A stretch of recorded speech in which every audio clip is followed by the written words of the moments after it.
오늘 우리에게 주신 하나님의 말씀은 요한복음 6장 30절부터 40절 말씀입니다.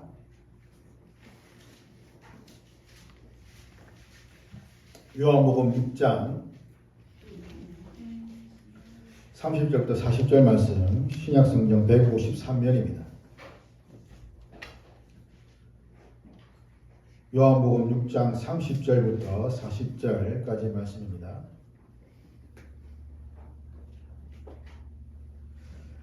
제가 봉독하겠습니다. 그들이 묻되 그러면 우리가 보고 당신을 믿도록 행하시는 표적이 무엇이니까 하시는 일이 무엇이니까 기록된 바 하늘에서 그들에게 떡을 주어 먹게 하였다함과 같이 우리 조상들은 광야에서 만나를 먹었나이다. 예수께서 이르시되 내가 진실로 진실로 너희에게 이르노니 모세가 너희에게 하늘로부터 떡을 준 것이 아니라 내 아버지께서 너희에게 하늘로부터 참떡을 주시나니 하나님의 떡은 하늘에서 내려 세상에 생명을 주는 것이니라. 그들이 이르되 주여 이 떡을 항상 우리에게 주소서. 예수께서 이르시되 나는 생명의 떡이니 내게 오는 자는 결코 줄이지 아니할 터요 나를 믿는 자는 영원히 목마르지 아니하리라. 그러나 내가 너에게 이르기를 너희는 나를 보고도 믿지 아니하는도다 하였느니라. 아버지께서 내게 주시는 자는 다 내게로 올 것이요 내게 오는 자는 내가 결코 내쫓지 아니하리라. 내가 하늘에서 내려온 것은 내 뜻을 행하려 함이 아니요 나를 보내신 이의 뜻을 행하려 함이니라. 나를 보내신 이의 뜻은 내게 주신 자 중에 내가 하나도 잃어버리지 아니하고 마지막 날에 다시 살리는 이것이니라. 내 아버지의 뜻은 아들을 보고 믿는 자마다 영생을 얻는 이것이니 마지막 날에 내가 이를 다시 살리리라 하시니라. 아멘. 사람들은 하루에 3끼를 먹습니다. 기본적으로 3끼를 먹는데 요즘에 워낙 잘 먹고 다니다 보니까 아침에 거르기도 하고 점심을 또 잘 먹고 또 저녁을 또 거르기도 하고, 그러니까 이 먹는 이 시기가 사람들마다 다 다른데 어쨌든 기본적으로 하루에 3번을 먹게 되어 있는 것이 사람의 몸의 상태라고 볼 수 있는데, 그래서 먹지 않으면 힘이 빠지고 기운이 없습니다. 활동도 하지 못하고 또 며칠 굶으면 굉장히 수척해 보이고 좀 사람이 굉장히 아파 보이기도 하죠. 우리 영혼도 마찬가지입니다. 세상의 성공과 돈과 또 인정은 잠깐 배를 채워주는 그런 간식과 같다는 거죠. 이런 것들을 많이 우리가 먹는다고 해서 그 영혼이 다시 생기가 나고 하는 것이 아니라 잠깐 배가 부를지 모르겠지만 그러나 다시 배가 고파진다는 겁니다. 그러나 예수님은 먹으면 다시 배고프게 만드는 양식이 아니라 영혼이 배고프지 않게 하시는 생명의 양식이다라는 것을 성경은 말씀합니다. 특히 오늘 본문에서 보면 무리가 표적을 구하니 예수님은 자신이 하늘에서 내려온 생명의 떡이다라고 말씀하시면서 자신을 믿는 자마다 아버지의 뜻 안에서 영생을 얻는다라고 말씀합니다. 오늘 본문에서 그러면 말씀하시는 예수님이 어떤 분인지를 3가지로 살펴보고자 하는데, 먼저는 하늘에서 내려와 세상에 생명을 주시는 참된 떡이 되신다라는 겁니다. 30절 보시면 무리가 예수님을 보고 믿도록 행하시는 표적이 무엇인가? 하신 일이 무엇인가? 라는 질문을 하는데, 사람들은 많은 이적을 보았습니다. 기적을 보았습니다. 그럼에도 더 많은 것을 요구할 때가 있다는 거죠. 이 말하면 믿을 수 있겠다라고 하지만 그렇지 않다는 겁니다. 보면 볼수록 더 많은 것을 보려고 하고 가지면 가질수록 더 많은 것을 가지려 하는 것이 사람의 마음인데, 더 많은 것, 더 좋은 것, 더 나은 것, 더 거룩한 것을 요구한다는 겁니다. 하지만 정작 자신들은 그러한 것들을 할 능력이나 어떤 여건도 되지 않으면서 누군가에게 강력하게 요구를 하고 그것을 제대로 하지 못할 때에 비난과 정죄를 한다는 거죠. 무리들은 예수님이 믿도록 행하시는 표적과 하시는 일이 무엇이냐? 라고 물으면서 그들이 보았던 그 오병이어, 6장 앞에 보시면 오병이어의 기적이 나오는데, 이 오병이어의 기적을 보고도 또 다시 어떤 표적을 구하고 어떤 무엇을 행해서 우리를 믿게 하실 것인가라는 것을 요구한다는 겁니다. 이들은 기적을 봐야 믿는 체험적인 신앙을 가진 자들입니다. 보이는 것에 의해서 좌우되는 믿음은 거짓 믿음이거나 아주 약한 믿음입니다. 자신의 눈에 보이지 않으면 그 믿음이 한순간에 무너지고 또는 믿어지지 않기 때문이죠. 보는 것마다 믿는다면 그것은 보여지지 않으면 안 믿는다는 것과 같은 말입니다. 이들은 기적을 행하는 사람이 아니라 그 기적에 더 많은 관심을 가지고 그 기적을 보고 놀라고 그 기적을 따라가는 사람들 때문에 그들의 믿음이 그냥 보여질 때는 믿어졌다가 보이지 않으면 금방 식어져 버리고 사라져 버리는 그런 믿음입니다. 많은 사람들이 눈에 보이는 것을 가지고 판단을 많이 합니다. 그리고 그러한 기적을 행하는 자들을 쫓아다니면서 그 기적을 보고 우와 환호성을 지르고 그 사람을 때로는 우상시한다는 거죠. 자, 이렇게 무리들이 이렇게 예수님께 구하는 것을 말하면서 인용하는 성경 구절이 있습니다. 출애굽기 16장 4절과 15절을 인용하는데 그들의 조상들이 광야 생활할 때에 하늘에서 모세가 만나를 내리게 해서 그들이 먹었다라는 것을 지금 말하고 있는 겁니다. 40년 광야 생활에서 그들의 조상들이 굶지 않고 만나를 통해서 살았다는 것인데 이렇게 하늘에서 만나를 내리게 한 이 모세를 유대인들은 굉장한 위대한 선지자로 생각했던 거죠. 모세가 광야에서 40년 내내 하늘에서 만나가 내리는 그 기적을 일으킨 것을 대단하게 여기면서 이 모세보다 더 큰 표적을 우리에게 보여주면 믿겠다라는 겁니다. 오병이와 같은 그런 한 번으로 끝나는 그런 표적이 아니라 40년 동안 내렸던 그 만나와 같은 그런 표적을 지금 우리에게 보여달라라는 그런 요구를 하고 있는 거죠. 이 말이 주님은 뭐라 하십니까? 32절 33절 보면 예수께서 이르시되 내가 진실로 진실로 너희에게 이르노니 모세가 너희에게 하늘로부터 떡을 준 것이 아니라 내 아버지께서 너희에게 하늘로부터 참떡을 주시나니 하나님의 떡은 하늘에서 내려 세상에 생명을 주는 것이다 라고 합니다. 자, 주님께서는 모세가 하늘에서 떡을 내려서 만나를 내려 준 것이 아니라 하나님께서 주셨는데 하나님이 주시는 그 떡은 참떡이다, 참된 떡이다 라고 말하는 겁니다. 모세가 광야에서 행한 그 모든 기적들은 모세가 능력이 있어서 행한 것이 아니라 하나님의 역사의 결과라는 거죠. 모세가 하나님 말씀에 순종했을 때에 그런 기적들이 일어나게 된 겁니다. 모세가 홍해 앞에 섰을 때에 하나님께서 말씀을 듣고 지팡이를 들었을 때에 동풍이 불어서 그 가운데 길을 냈습니다. 물이 있어서 못 먹게 된 상황에서 물을 달게 했습니다. 물이 없을 때에 반석에서 물을 냈습니다. 먹을 것이 없을 때에 만나를 내리게 하셨고 고기를 먹고 싶을 때에 메추라기를 주셨습니다. 그렇다면 이스라엘 백성들이 이 수많은 기적들을 보고서 하나님과 모세를 믿었는가? 우리 생각에는 우리가 그런 걸 보면 당연히 믿겠지라고 말할 수 있겠지만 그러나 그 상황에 직면했을 때 과연 그것을 보고 믿을까 하는 거죠. 오히려 그들이 했던 것은 원망과 불평뿐이었습니다.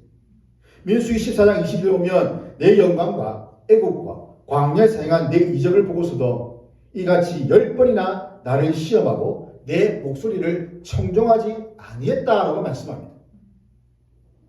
그들이 영광과 애굽에서 일어난 그 10가지의 그 하나님의 재앙과 광야에서 행한 그런 이적들을 보고도 10번이나 시험하고 목소리를 듣지 않았다. 결국 불신앙으로 말미암아 광야에서 1세대들은 다 죽었다는 거죠. 믿음의 사람 여호수아와 갈렙 외에는 단 한 사람의 예도 없이 광야에서 죽었습니다. 기적은 사람의 얄팍스러운 호기심만 자극하고 만족시킬 뿐 믿음을 만들어내지는 못한다는 것을 잘 보여줍니다. 사람은 기적을 볼지라도 그 기적으로 믿음을 갖지 못합니다. 또한 이러한 기적의 신앙은 언제든지 하나님을 배반할 수 있고 또한 사이비 이단에 빠질 수가 있는 그런 신앙이라는 거죠. 모세가 신명기에서 이스라엘 백성들에게 하나님 말씀을 다시 한 번 더 말합니다. 그들이 출애굽을 해서 그동안 광야 생활을 어떻게 했고 이렇게 했고 저렇게 했고 하는 그 모든 과정들을 다시 한 번 더 이야기를 해주는데 그렇게 해주는 이유가 뭐냐면 이스라엘 백성들에게 하나님의 말씀을 지켜야만 너희들이 가나안 땅에 들어가서 하나님의 백성으로 살 수가 있다라는 것을 강조하기 위함이라는 거죠. 하나님의 말씀이 생명이라는 겁니다. 믿음은 그리스도의 말씀을 들음으로 나기 때문입니다. 그래서 하나님 말씀에 믿지 못하고 그 말씀에 기초하지 않는 그러한 신앙은 비록 죽은 자가 다시 살아나는 그런 역사를 볼지라도 믿지 않는다라고 주님은 말씀하시는 거죠. 나사로가 죽었다가 살아났습니다. 그런데 종교 지도자들은 예수님과 더불어 나사로도 죽이려고 한 것을 보면 알 수가 있다는 거죠. 이스라엘 광야에서 비록 모세의 인도로 만나를 먹긴 했지만 그러나 그것은 모세가 아니라 하나님이 주셨다는 거예요. 모세는 하나님께서 이스라엘 백성들에게 만나를 먹이셨으며 이는 이스라엘이 먹는 떡으로 사는 것이 아니라 하나님의 입에서 나오는 말씀으로 사는 것임을 가르치기 위한 것이라고 말씀하십니다. 민수기 16장 22절 보면 하나님이여 모든 육체의 생명의 하나님이여 라고 합니다. 생명의 원천은 오직 하나님 한 분이라는 거죠. 이사야 38장 16절 보면 주여 사람이 사는 것이 이에 있고 내 심령의 생명도 온전히 거기 있사오니 원하건대 나를 치료하시며 나를 살려주옵소서. 이것이 히스기야가 하나님께 기도한 내용입니다. 우리의 살고 죽는 문제가 먹는 것이 아니라 뭐였습니까? 바로 하나님께 기도하는 겁니다. 그래서 주님께서는 말씀하시기를 하늘에서 내린 참떡을 주신다. 하나님의 떡은 하늘에서 내려서 세상에 생명을 주는 떡이다라고 말씀하시는 거죠. 조상들이 40년 동안 광야에서 먹었던 그 만나와는 질적으로 다른 이 하나님의 떡을 말씀하시면서 그 떡은 바로 생명을 주는 것이다 라고 말씀하시는 겁니다. 그래서 하나님의 떡에는 두 가지가 특징이 있는데 하늘로부터 내려오는 것이고 또한 세상에 생명을 주는 것이다 라는 거죠. 하나님의 떡은 하늘의 떡이고 생명의 떡입니다. 이 떡을 먹기 위해서 어떻게 됩니까? 하나님께로 나가는 거죠. 하나님께로 가야만 그 떡을 먹을 수가 있는 겁니다. 이사야 55장 1절 보면 오라 너희 모든 목마른 자들아 물로 나오라 돈 없는 자도 오라 너희는 와서 사 먹되 돈 없이 값없이 와서 포도주와 젖을 사라 하고 말씀합니다. 하나님이 어떤 조건을 가진 자들을 부르시는 것이 아닙니다. 부자들을 부르시는 것도 아니고 정치인들을 부르시는 것도 아니고 정말 모든 자들 정말 목마른 모든 자들 배고픈 모든 자들로 와서 사서 먹어라. 그런데 이 사서 먹는 것은 돈이 아니라 값없이 주는 것이다. 공짜다. 마음껏 먹어라. 그러나 이러한 부르심에 반응할 수 있는 자들은 어떤 자들입니까? 오직 예수님을 믿는 자들이죠. 예수님으로 말미암아 하나님 앞에 나아갈 수가 있다는 겁니다. 요즘 빵집들이 굉장히 유행입니다. 커피숍도 옛날에 빵만 팔았는데 요즘에 빵도 팔고 커피도 팔고 해서 같이 먹을 수 있도록 해놓고 그 다음에 빵 종류가 얼마나 많은지 동네마다 유명한 빵집들이 세워나가게 됩니다. 근데 빵집에 가서 빵을 이렇게 구경을 하면서 배고파서 빵을 먹으러 가서 구경을 하는데 한참 동안 그 빵을 바라보면 정말 보기만 해도 배가 부를 것 같죠. 근데 본다고 배가 불러집니까? 아니죠. 본다고 배가 부르지는 않아요. 먹어야 배가 부르는 겁니다. 그냥 보기만 보면 계속 배가 고프지. 그래서 먹어야만 어쨌든 배에 들어가서 배가 불러지는 겁니다. 구경하는 신앙은 결코 배부르게 하지 못한다는 거예요. 무리들은 예수님이 어떤 것을 행하시는가, 어떤 표정을 행하시는가 따라다니면서 계속 구경만 합니다. 구경만 하니까 굉장한 어떤 체험이 있는 거죠. 하지만 그것이 그 영혼을 배부르게 하지는 못한다는 겁니다. 우리는 떡이 아닌 하나님의 입에서 나오는 말씀으로 살아야 한다는 것을 우리는 알아야 됩니다. 그래서 피상적인 그런 믿음이 아니라 그 말씀의 능력과 열매를 맺는 살아계신 그런 믿음의 삶이 될 수 있기를 주의 이름으로 축원합니다. 두 번째는 영적 허기는 음식의 문제가 아니라 방향의 문제다라는 겁니다. 주님의 말을 들은 무리들이 말하는 것이 뭐냐면 그러면 그 떡을 항상 있게 해주십시오. 뭐 띄엄띄엄 있는 것이 아니라 항상 우리가 먹을 수 있도록 항상 있게 해달라는 그런 말을 합니다. 이것은 사마리아에서 우물을 기른 여인과 같은 반응인데 여인은 주님께서 내가 주는 물을 마시는 사람은 영원토록 목이 마르지 않다는 그 말을 듣고 그러면 그 물을 나에게 좀 주십시오. 이제 물을 좀 그만 기르면 좋겠습니다.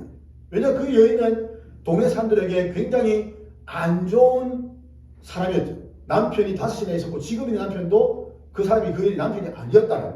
그래서 한낮 그 더운 그 날씨에 물을 길어 오는데 이것이 더 힘들기 때문에 목마르지 않는 그 물만 있으면 이제 물을 길어 오지 않겠다라는 그런 생각을 했던 겁니다. 사람들은 항상 당장 눈앞에 닥친 현실을 피하려고 합니다. 그것만 해결하면 된다는 그런 생각을 가지는 거죠. 본문에 나오는 우리도 마찬가지입니다. 지금 당장 그들의 배고픔, 그 배고픔을 해결하러 간다는 겁니다. 그들의 관심은 먹을 것이 있었습니다. 이 땅에 썩어져 없어질 그런 양식을 구하는 것에 있었다는 거죠. 때문에 영생하도록 하는 그 양식에는 전혀 관심이 없었습니다. 그들 눈앞에 보이는 것이 다인 줄 알고 그것을 갖기 위해서 노력하는 모습, 이것이 우리의 모습이라는 거죠. 뭔가 새로운 것이 없나며 항상 찾아다니는 거예요. 아브라함의 조카 롯, 룻기에 나오는 엘리멜렉, 또 주님의 탕자 위에 나는 둘째 아들 등 이러한 자들의 공통점이 뭐냐면 자신들의 눈에 좋아 보이는 것들을 찾아갔다는 겁니다. 내 배고픔을 해결하기 위해서 다른 지방으로 떠났다는 겁니다. 자신의 즐거움을 위해서, 자신의 육체의 쾌락을 위해서 부모의 재산을 들고 그냥 아무런 마음에 거리낌 없이 찔림 없이 마음껏 떠났다는 겁니다. 스스로 자신의 삶의 모든 문제들을 해결하기 위해서 먹을 것을 찾아 나선 자들, 당장의 배고픔에서 벗어나기 위해서 이스라엘 곳을 떠나 다른 곳으로 갔지만 결국 모두 다 잃어버린 거죠. 아브라함도 마찬가지죠. 아브라함도 여기 머무느라 내려가지 말랬음에도 불구하고 그 땅에 기근이 들자 점점 남방으로 내려가게 되었고 결국에는 애굽으로 가서 아내를 누이라 속이는 그런 거짓말까지 한 그런 일이 일어난 겁니다. 무엇이 본질적으로 해결되어야 할 문제인지를 보지 못하는 것인데 조상 이스라엘이 광야에서 만나를 먹었으나 결국 죽었습니다. 세상의 모든 양식은 한때 허기를 채울 뿐입니다. 그래서 우리는 계속 먹잖아요. 계속 먹고 또 먹고 잡으려면 또 먹고 정말 먹기 싫음에도 불구하고 매일같이 먹어야만 살아야 되는 굉장한 허약한 존재, 먹을 것에 자신의 생명이 달려있는 것처럼 살기 때문이죠. 35절 보면 예수께서 이르시되 나는 생명의 떡이니 내게 오는 자는 결코 줄이지 아니할 테며 나를 믿는 자는 영원히 목마르지 아니하리라. 예수님은 자신의 생명의 떡이다라고 분명히 말씀합니다. 그리고 예수님께 오는 자는 결코 배고프지 않을 것이다. 목마르지 않을 것이다. 예수님이 이 땅에 오신 목적이 뭐냐는 거예요. 바로 자기 백성의 그 죄의 문제를 해결하기 위해서 오셨다는 겁니다. 자기 백성의 죄의 문제를 해결함으로써 사망의 권세를 깨뜨리기 위해서 오셨다는 겁니다. 주님이 이 세상에서 하나님의 떡으로서 사망의 권세 아래서 죽어가는 자기 백성들에게 생명을 주시기 위해서 오셨다는 겁니다. 그래서 예수님은 생명을 살리는 하나님의 선물로 이 땅 가운데 오셨습니다. 주님이 주시는 그 생명은 우리가 매일 먹는 그 음식처럼 생명을 연명하는, 생명을 하루하루 연장해 나가는 그런 것이 아니라 그 존재가 새로워지는 새 생명이라는 겁니다. 때문에 우리가 진정으로 찾아야 할 것은 무엇을 먹을까? 점심 때마다 고민한 거죠. 오늘 점심 뭐 먹어요? 직장인들의 고민입니다. 오늘 저녁 뭐 먹어요? 아이들의 고민입니다. 오늘 치킨 먹을까요? 오늘 피자 먹을까요? 오늘 짜장면 먹을까요? 무엇을 먹을까? 이런 고민들을 할 것이 아니라 누구를 믿을까 하는 것이 우리가 진정으로 고민하고 찾아야 할 것이라는 겁니다. 참된 양식은 스스로 붙잡는 떡이 아니라 믿음으로 마음에 모셔드려야 되는 예수님이라는 거죠. 그래서 주님께서 뭐라냐면 나오라. 나에게 나오고 그리고 믿으라고 말씀하시는 겁니다. 나에게 나오면 배고프지 않고 나를 믿으면 영원히 목마르지 않는다. 그분의 살과 피를 먹고 마심으로 영적인 굶주림과 목마름이 없어지고 그분과 연합하여서 항상 자신의 그 생명을 유지할 수 있기 때문입니다. 주님은 자신의 백성들에게 영원한 떡과 생수를 제공해 주십니다. 이것을 다윗이 잘 표현하고 있죠. 여호와는 나의 목자시니 내게 부족함이 없으리로다. 나를 푸른 초장과 쉴만한 물가로 인도하시리로다. 주님은 나를 푸른 풀밭과 쉴만한 물가, 먹을 떡과 마실 물이 있는 곳으로 인도해 나가시는 그 선한 목자이신 주님께서 우리의 모든 이러한 문제들을 해결해 주신다는 겁니다. 우리 인생의 참 선한 목자신 주님은 우리의 영적 배고픔과 영적 목마름을 해결해 주시고 우리는 이 은혜에 늘 감사하고 그 감격에 겨워서 일생을 살아가야 됩니다. 하지만 32절 보시면 그러나 내가 너희에게 이르기를 너희는 나를 보고도 믿지 아니하는도다. 보고도 믿지 않는다. 우리의 불신을 지적하시는 거죠.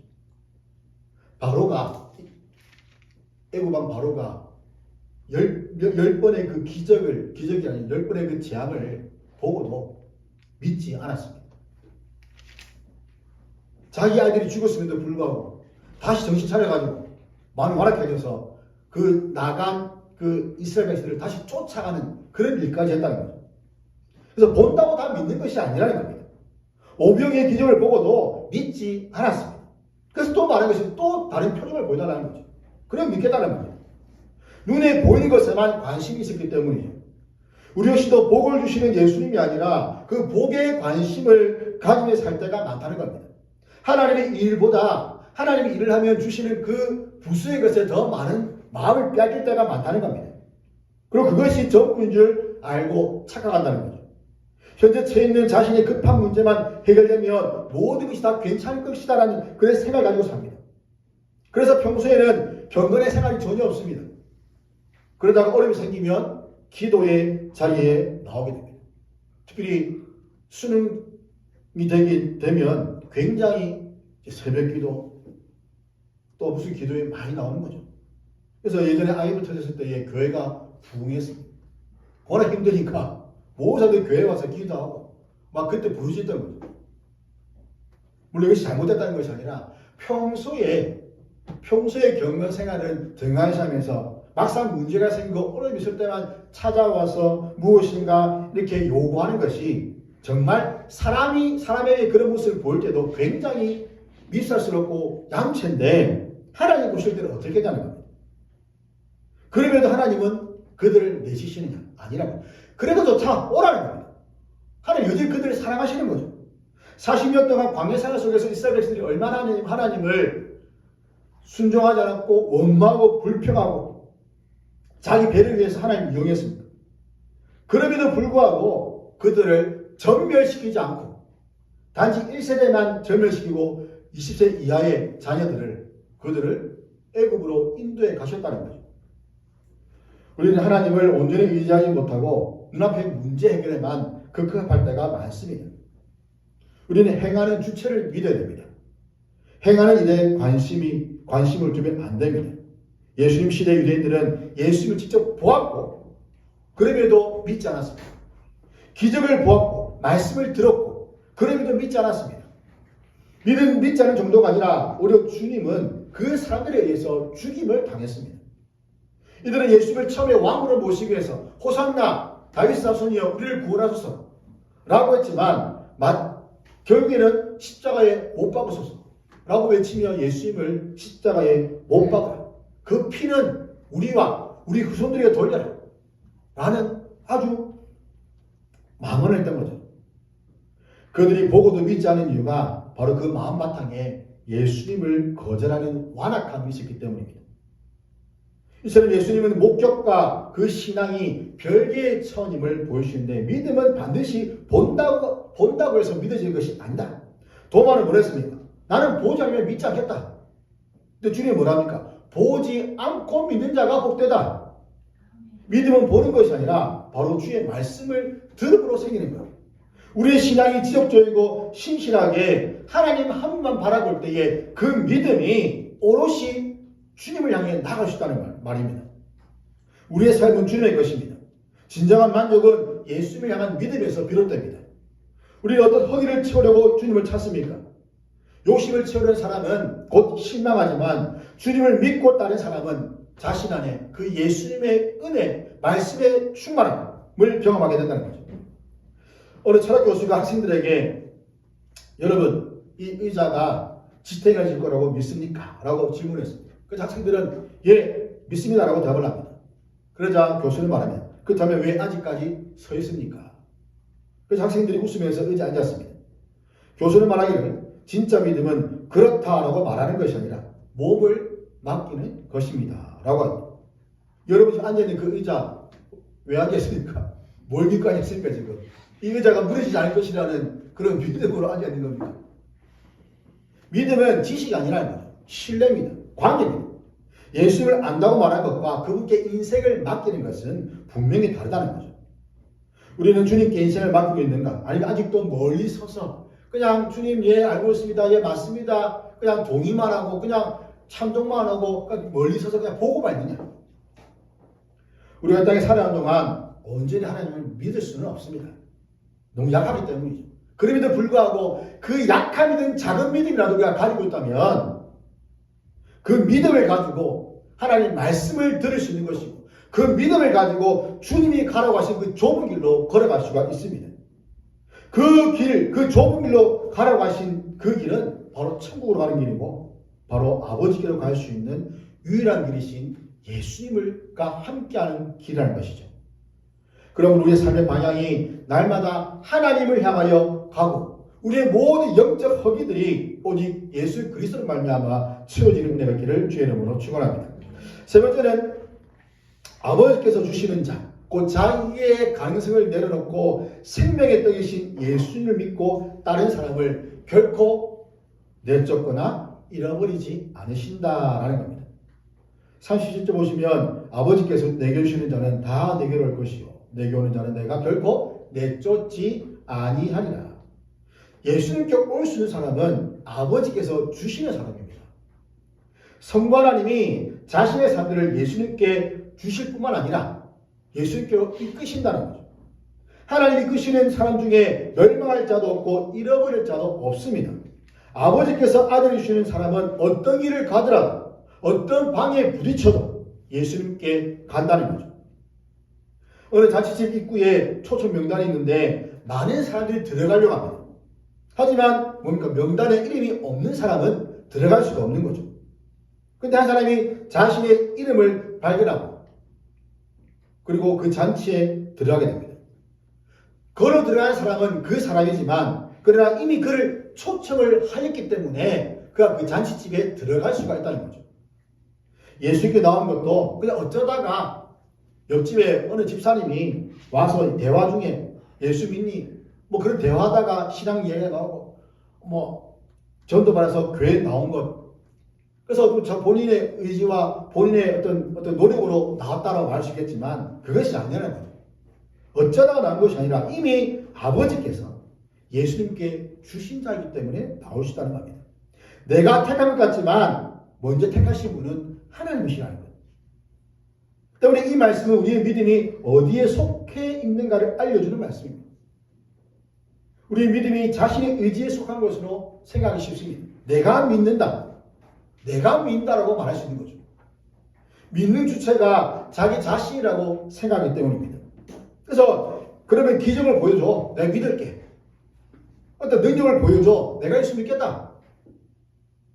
그러나 그렇다고 믿어지는 것이 아니라는 거죠. 믿음은 오직 하나님의 절대 주권에 속한 겁니다. 내가 살펴보고 내가 판단해서 갖는 것이 아니라는 겁니다. 어떤 사람도 스스로 믿음을 가질 수는 없습니다. 믿음의 조상 아브라함도 자신이 믿어서가 아니라 그를 믿게 하시는 그 하나님의 주권적인 은혜를 입었기 때문에 그가 믿음의 조상이라고 불린 겁니다. 우리는 한낱 진흙 한 덩이에 불과한 존재입니다. 하나님이 내 입을 부시면 그냥 한 덩이의 흙으로 돌아가야 됩니다. 우리 안에 무엇인가 있어서가 아니라는 거죠. 우리는 예수를 믿게 하신 하나님께 감사하면서 하나님께 찬양을 올려드릴 수밖에 없는 그러한 존재라는 겁니다. 이렇게 주님께서는 자신의 온 자들을 뭘 하시면 내쫓았겠다. 내쫓다는 것은 바깥으로 보내버리는 것을 말합니다. 추방과 배척이죠. 자기에게 오는 자들을 단절하거나 배척하지 않고 그 관계를 유지시킨다라는 겁니다. 왜냐하면 바로 성부 하나님과의 관계 때문이죠. 예수님은 자신이 하늘로부터 내려온 자라고 말씀하시면서 그 목적이 뭐냐? 나의 뜻을 행하기 위함이 아니라 아버지의 뜻, 나를 보내신 분의 뜻을 행하기 위함이다 라고 말씀합니다. 그래서 예수님이 이 땅에 오신 목적은 하나님의 뜻을 이루는 것. 무리들이 예수님께 온 목적이 뭐냐? 자신들의 계획과 뜻을 얻기 위해서죠. 이런 계획을 가지고 예수를 왕으로 세워서 우리가 좀 무엇인가 삶에 좀 풍성한가, 좀 무엇이 얻자라는 것을 가지고 왔습니다. 하나님 뜻이 무엇인지 전혀 상관이 없습니다. 그러니까 자기들의 배를 채우고 예수님이 우리의 정책의 왕이 되어주시면 우리의 삶은 더 나아질 것이라는 그런 생각입니다. 그래서 이스라엘이 하나님으로부터 버림받은 이유가 결국 그들에게 주신 그 사명을 잊어버렸기 때문이죠. 신정국가를 세우시고 말씀으로 그 나라를 다스리시는데 우상을 숭배하고 정말 하나님이 하지 말라는 일들을 계속 해왔기 때문에 그들을 통해서 제사의 나라로 삼아서 많은 이방인들에게 하나님의 복음을 전파해야 될 그 삶을 잊어버리고 그냥 우상 숭배에 빠져서 세상과 똑같은 모습으로 살았기 때문에 결국 그들에게 주신 그 사명을 빼앗아버린 겁니다. 이방인에게 넘겨버리신 거예요. 이러한 삶을 잊어버렸기 때문에 결국에는 그들이 하나님께 버림을 받았다는 겁니다. 예수님이 이 땅에 오신 목적은 파괴된 그 본래의 인간의 모습을 회복시켜 주시기 위함입니다. 하나님 앞에서 온전한 인간의 모습이 어떤 것인지를 보여주시기 위해서 오셨다는 거죠. 그래서 예수님이 사람으로 오신 겁니다. 온전한 사람으로 오셔서 온전한 사람으로 사셨습니다. 그래서 사람은 본래는 자기의 뜻을 이루며 사는 존재가 아니라 하나님의 뜻을 이루며 사는 존재다 라는 것을 실제로 몸소 보여주셨다는 거죠. 10편 40편 8절 보면 나의 하나님이여 내가 주의 뜻 행하기를 즐기오니 주의 법이 나의 심중에 있나이다 하였나이다. 이것은 예수님이 오셔서 이 말씀을 성취하셨고 또한 이것이 우리의 고백이 되어야 됩니다. 예수님이 하늘에서 내려오신 것은 아버지의 뜻을 행하기 위함입니다. 그 뜻이 무언가? 바로 선택된 자들에게 생명을 주시는 거죠. 아무나 생명 받는 것이 아니라 아버지께서 예정하신 자들에게 생명을 주시기 위함이라는 겁니다. 예정하시고 택하시고 부르신 자들을 예수님께 보내어서 그들에게 참 생명의 떡을 주시겠다는 그 아버지의 뜻을 행하기 위함이라는 겁니다. 그래서 39절 보시면 나를 보내신 이의 뜻은 내게 주신 자 중에 내가 하나도 잃어버리지 아니하고 마지막 날에 다시 살리는 이것이다. 40절도 동일하게 반복되고 있습니다. 하나님의 뜻은 하나님 보내신 자들을 하나도 잃어버리지 않고 마지막 날에 다시 살리는 것입니다. 이 마지막은 주님의 재림과 심판의 때죠. 심판의 때에 택한 자들에게는 영원한 생명이 주어졌기에 예수님과 함께 살 것이다 라는 겁니다. 예수님의 뜻은 예수님을 보내신 분은 하나님 아버지십니다. 그래서 예수님을 보고 믿는 자에게는 두 가지 결과가 나타나는데 예수님께 나와 영생을 얻게 되는 것이고 마지막 날에 다시 살아난다는 것. 사람을 볼 때 겉으로 보면 굉장히 튼튼해 보이는 사람이 있습니다. 건강해 보이고. 그런데 때로는 영양 결핍 상태가 있습니다. 겉으로 보기는 멀쩡해 보이지만 다이어트를 하기도 하고 여러 가지 먹는 것을 이렇게 줄여서 영양소가 조금 부족한 상태. 그런 상태가 있는 거죠. 그 안은 이미 쇠약해지는 그런 상태.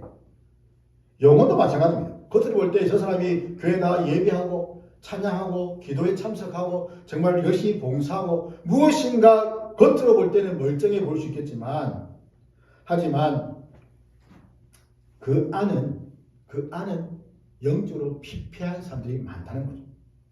하나님과 단절된 영혼들이 있다는 거예요.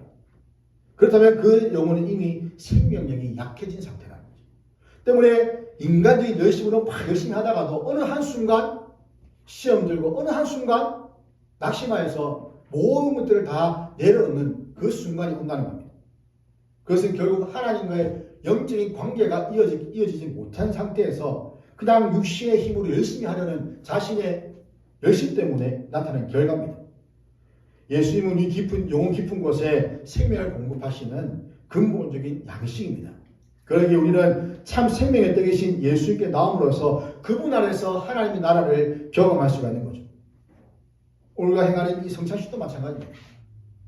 내 살과 피, 나의 생명의 떡이시고 생수가 되시는 그 예수님 우리가 먹고 마심으로써 그리스도 안에서 하나 되어서 그리스도와 연합하는 그러한 은혜를 누리는 것. 이것이 바로 하나님 나라의 잔치에 참여하는 것이고 하나님 나라의 그런 은혜를 맛보는 것이라는 거죠.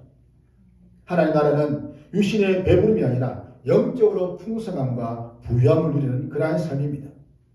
예수님을 따르면서 바랄 것은 썩을 양식이 아니라 영생하도록 있는 양식, 곧 예수님과 그분의 말씀입니다.